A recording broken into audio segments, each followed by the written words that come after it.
To the CEO of GT Bank and Efcc, I'm the mama with the big bag, and this is a direct contact from the United States of America. Free Verydarkman before Monday evening, or a letter will be sent by the U.S. military. This is a warning, and I hope you guys listen very well. You cannot arrest Verydarkman, a freedom fighter, like a Tories leader. You guys should free Verydarkman within the next 48 hours. See, this will not be time of fella, this will not be time of a jagbo. Sure, understand me so. Fella, now person people say speak all the old truth and what people say what happened for Nigeria many years ago.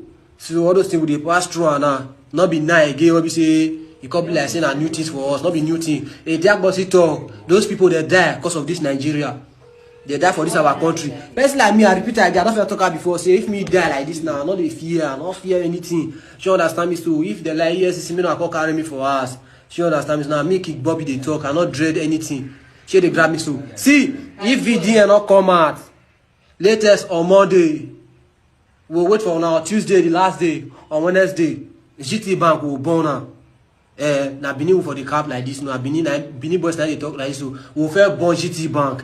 Share the Grammy, so all the old police station will be say it there everywhere. We'll burn the one. Mondo, like this here, you come on your body for this matter because this matter now, it not concern you. Sure understand me so. Not forget say now our president now they carry like this so. We get president to our president now one kind useless good when they call Bola, Ahmed Tinubu and one thing useless man bastard. Share they hear me so. See, I'm not a dread now. As far as fella die for this country matter. If me die, not be neutral to me. A jaguar die for this country, not be neutral to me. Sure understand me so. See, I don't ready to die for this country.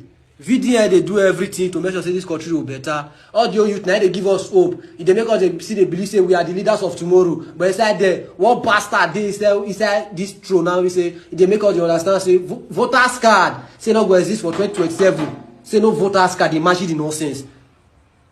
Now Google kill all the old politicians. When we say they know they do it for this country, or Google kill all of them. Who are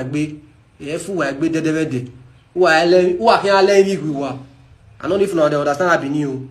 Or go kill all of them be the politician. We say on allow me this country better. VDF you know come and GT Bank. You people are a problem. See, I know they fear. Mona go carry me. I don't ready to vote themselves because country not good safe. Me myself I dey suffer like this. Mona go carry me. Wagbo.